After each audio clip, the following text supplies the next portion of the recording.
Директор агентства гражданской авиации Кыргызстана Александр Настаев сообщил сегодня, что президент Садыр Джапаров поставил задачу через год выйти из черного списка Евросоюза.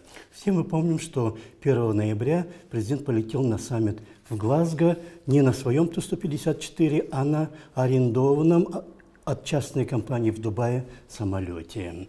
Самолетом всех авиакомпаний Кыргызстана еще с 2006 года, то есть уже 15 лет, запрещено входить в воздушное пространство Европы, потому что они не соответствуют европейским правилам. Число авиакомпаний в Кыргызстане тоже каждый год разное, поэтому иногда среди них появляются такие компании, как S-Group International или Balo Air, про которые мало кто знает.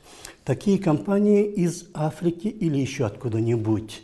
И их самолеты не летают, не подлетают даже близко к Европе, поэтому европейские правила их совершенно не волнуют. Эти правила не волнуют и кыргызских чиновников, которые за деньги регистрируют у нас чужие авиакомпании. И это только одна из тысяч проблем кыргызской авиации.